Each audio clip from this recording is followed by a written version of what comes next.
Igor, mets le contact, on y va, ça chie dehors. Idemo brzo.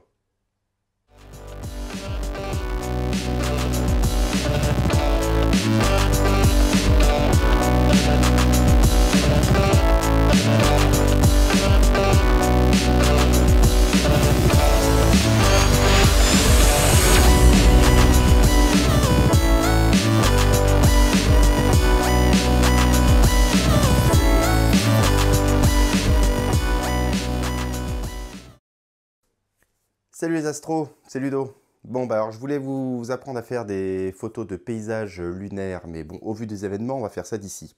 Et puis ça tombe bien, c'est la pleine lune, et puis la pleine lune, bah, c'est un peu comme la tour Eiffel, c'est quand on est dessus qu'on la voit pas. Donc, pour faire une photo de la lune, on aura besoin un appareil photo, un objectif, un déclencheur, c'est pas obligatoire, mais c'est mieux, un trépied, un beau trépied. Bon, et puis éventuellement, un sandwich et une bière. Non, il n'y a plus de pain. Bon, pas juste une bière. Et puis couvrez-vous, parce que ça caille. Ça caille tous les jours par ici. On n'est pas à Miami, on en est même... Alors la lune, quand elle est pleine, elle est brillante. Très brillante. Trop brillante. À moins de la placer dans une composition avec un paysage. Par exemple, privilégiez votre focale la plus longue. Là, c'est trop. Le trépied et le déclencheur vous apporteront la stabilité. Au niveau réglage, on oubliera, sans mauvais jeu de mots, la pose longue et on partira sur un mode manuel avec les réglages suivants. ISO 100, inutile de générer du bruit inutilement. Ouverture à F7, F8 ou F9, c'est à vous de moduler suivant les rendus. Pour la vitesse, on partira sur une valeur assez simple, c'est 1 sur la focale, donc 300 mm utilisé, 1 300e de seconde. Voilà, et puis après, on adaptera suivant les photos rendues. Je vous suggère de passer donc votre focus en manuel et d'utiliser le Live View en x10 pour faire la mise au point sur la Lune. Et on y va!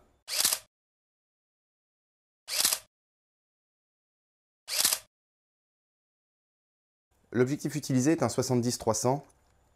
Premier prix, j'ai payé 40 € sur un site d'annonce qui fait penser à un angle droit formé par deux murs et qui est le contraire de mauvais.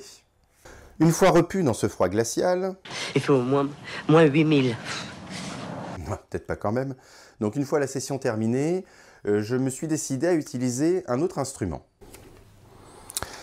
La voilà.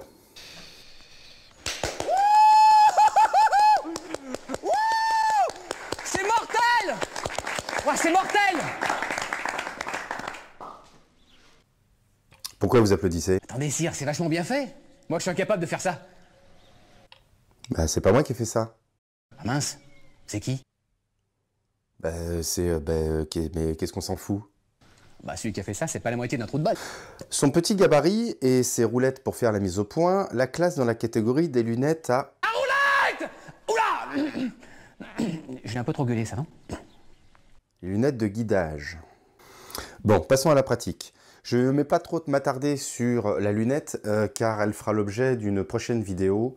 Car vous l'aurez compris, c'est une lunette de guidage qui sert à guider les télescopes, en tout cas à affiner le suivi.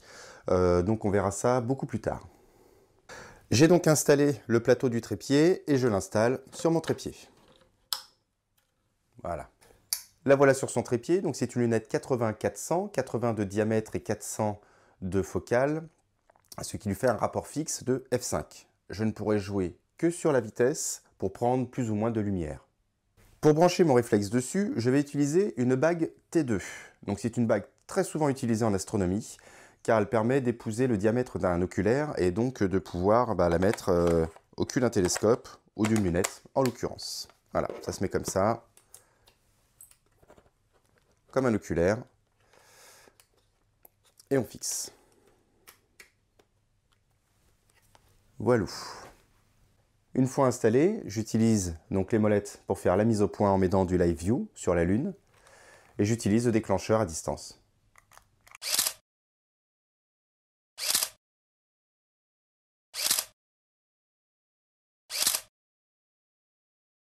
Une fois terminé, on range le tout et on se retrouve sur Lightroom pour un petit traitement rapide. Bien, nous voici sur Lightroom. Donc j'ai pris une photo de chaque, une photo au 300 mm et une photo au 400.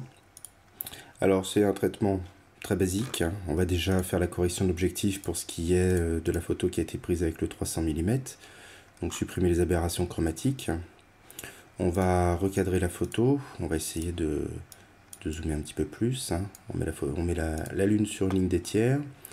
Donc bien évidemment on monte un peu la clarté. Contraste. Et le détail. Essayer de donner un petit peu de grain.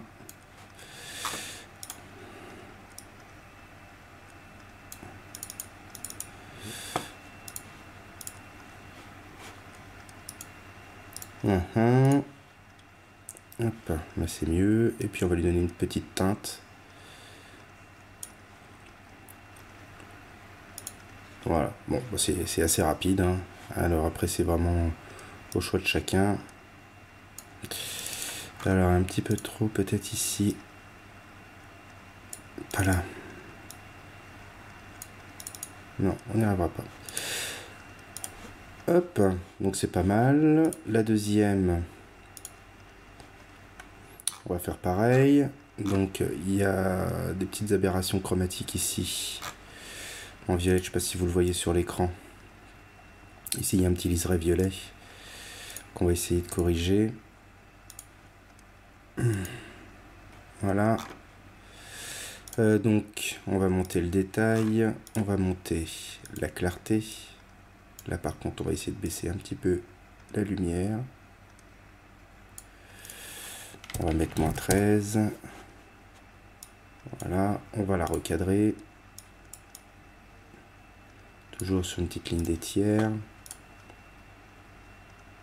Et puis j'ai envie de dire voilà, hein, pas grand chose. Il y en a qui aiment bien augmenter le contraste, faire ressortir les mers, mais bon, c'est pas une photo au télescope, hein, c'est une petite lunette 400.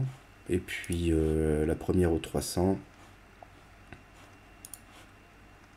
Oh, c'est très très bien, voilà, on peut lui donner aussi encore une petite teinte. Là vous pouvez choisir, hein, si vous voulez une lune bleue, une lune 200. Vous pouvez choisir tout ce que vous voulez. Hop. Et ben voilà.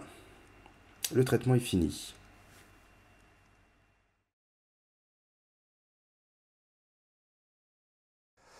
Et ben voilà, merci d'avoir regardé cette vidéo. Si ça vous a plu, bah, dans ce cas, petit coup de pouce, voilà, abonnez-vous, la cloche, etc. Et puis bah, quant à moi, je vous dis à la semaine prochaine. Salut!